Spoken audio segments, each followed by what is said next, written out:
बदलेगा, हाँ बदलेगा। किस्मत का लेखा, किस्मत का लेखा, किस्मत का लेखा, किस्मत का लेखा।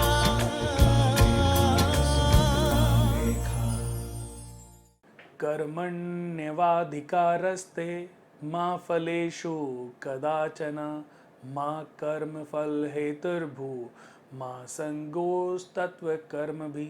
दोस्तों, श्री कृष्ण भगवान ने महाभारत के समय अर्जुन को यह उपदेश दिया था कि हे अर्जुन, तू फल की इच्छा मत कर, अपना कर्म कर। जो कर्म करते हैं और फल की इच्छा नहीं रखते, ऐसे लोगों को कर्म के बदले भगवान फल प्रदान करते हैं। और जो लोग फल की इच्छा करके कर्म करते हैं, ऐसे लोगों को फल प्राप्त करने में महीनों, सालों, सदियों लग जाती हैं। तो दोस्तों, यही बात मैं आपको भी समझाना चाहता हूं कि आप जो कर्म करते हैं, फल की इच्छा रख के मत करिए। आप किसी के साथ अच्छा करते हैं तो अपने स्वार्थ को वहां पर से हटा दीजिए।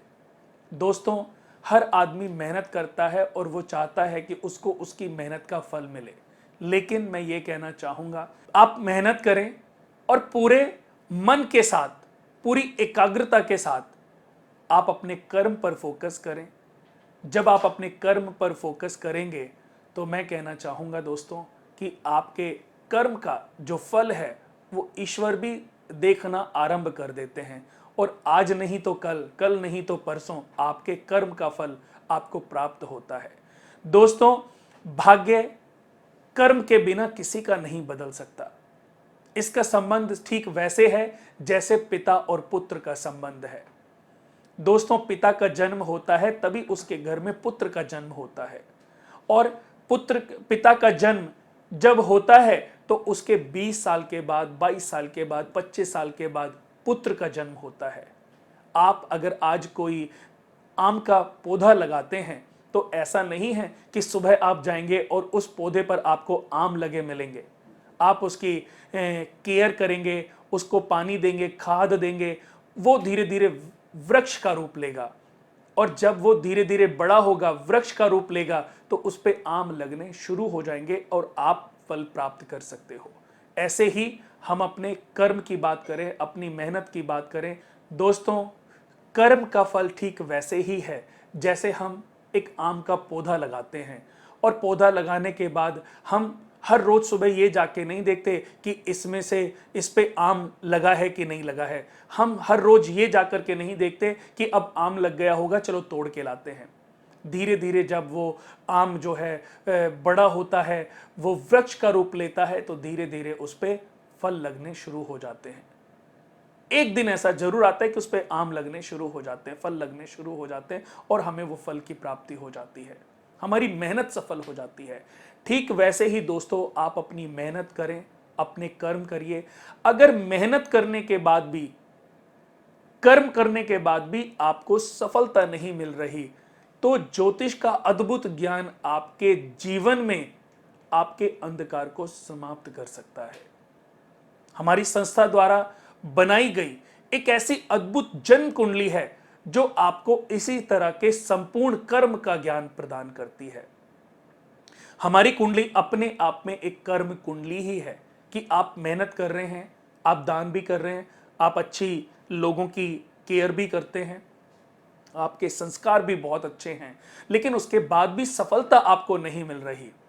तो दोस्तों, उसके लिए ही मैं आपको समझाना चाहता हूं कि आप हमारी संस्था से अपनी जन्म कुंडली बनवाइए और जानिए कि आपके कर्म का फल आपको क्यों नहीं मिल रहा। क्योंकि मैं आपसे बात कर रहा हूं, लेकिन पूरी दुनिया के लोगों की जन्म कुंडली का ज्ञान मुझे अभी नहीं है। लेकिन जब जब जो व्यक्ति मेरे सामने आता है, तब तब मैं उसकी समस्याओं का समाधान करते हुए उसको तरक्की के मार्ग पर लेकर के जाता हूं। दोस्तों, मैं आपको सिर्फ यही कहना चाहूंगा कि निरंतर मेहनत करने के बाद भी आपके कर्म का फल अगर आपको नहीं मिल रहा है तो इसका तात्पर्य है कि कहीं ना कहीं कुछ प्रारब्ध का ऐसा दोष आपकी जन्म कुंडली में अंकित है, बना हुआ है, जिसकी वजह से आप जो मेहनत कर रहे हैं, जो कर्म कर रहे हैं, उसका फल आपको नहीं मिल रहा है। लेकिन दोस्तों, कर्म करने वाले लोगों को ही फलों की प्राप्ति होती है। जो लोग कर्म करते हैं, निरंतर कर्म करते हैं, एक दिन ऐसा जरूर आता है कि उनको फलों की, शुभ फलों की प्राप्ति होती है। इसलिए कर्म करना बिल्कुल भी ना छोड़ें और आपको अपने माता पिता की सेवा करना, उनका आदर करना, अपने गुरुओं की भक्ति करना, अपने छोटों के साथ प्यार रखना और जीव जंतुओं के साथ अपने हृदय में दया भावना रखना, ये बेहद जरूरी है। दोस्तों, हर एक चीज किसी न किसी रूप में आपके भाग्य के साथ जुड़ी हुई है।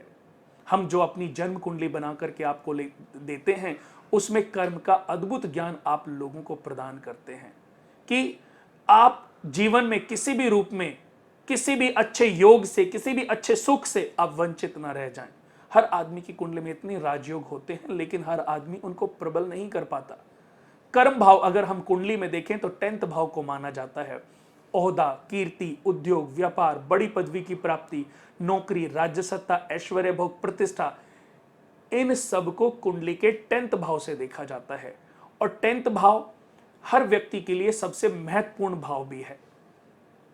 10th भाव में सूर्य, बुध, शनि और बृहस्पति को कारक माना गया है। किसी जातक की जन्म कुंडली के 10th भाव में कोई ग्रहण दोष लग जाए, कोई चंडाल दोष लग जाए, कोई विष दोष लग जाए, कोई अंगारक दोष लग जाए, या 10th भाव खाली हो, उसमें कोई भी ग्रह ना हो, या 10th भाव के जो मालिक हैं वो नीच राशि में बैठे हों, या 10th भाव के मालिक किसी दूसरे भाव में जाके किसी पाप ग्रह से पीड़ित हों, तो ऐसे जातक को अपनी कुंडली दिखा करके उसका आकलन, उसका सही समाधान किसी अच्छे ज्योतिषाचार्य से या ज्योतिष के माध्यम से जरूर कर लेना चाहिए।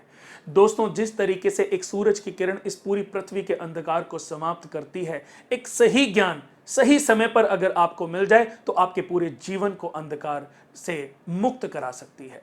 और यही ज्ञान हम अपने इस astro tips by Kunal Kumar के माध्यम से आपको देना चाहते हैं। दोस्तों, मैं कुणाल कुमार आपको ये बताना चाहता हूं कि आप जो कर्म करते हैं उस पर तो फोकस जरूर करना है, उस पर तो ध्यान आपको जरूर देना है, लेकिन अगर निरंतर कर्म करने के बाद भी आपका भाग्य आपका समुचित साथ नहीं दे रहा, तो इसके लिए आपको जरूरत है आपकी जन्म कुंडली बनवाने की, ताकि आपको समय से पहले सही ज्ञान प्राप्त हो सके और आप अपने जीवन के अंधकारमय जीवन को प्रकाशमय बना सकें। तो दोस्तों, आप हमारे astro tips by Kunal Kumar YouTube channel से जुड़े रहें, और अगर आपको ये प्रोग्राम हमारा अच्छा लगा है तो मैं कहना चाहूँगा कि इसको शेयर करना बिल्कुल भी ना भूलें। दोस्तों, मेरा अनुरोध इसलिए है कि मैं ये जानता हूँ कि जब आप इस प्रोग्राम को शेयर करेंगे तो आपके माध्यम से हजारों लाखों लोगों को इसका फ़ायदा होगा। और कहते हैं ना, कर भला तो हो भला, सबके भले में अपना भला। तो दोस्तों, ऐसी भावना के साथ आप इस प्रोग्राम को ज़्यादा से ज़्यादा शेयर करें। नमस्कार। अब बदलेगा, हाँ बदलेगा, किस्मत का लेखा, किस्मत का लेखा।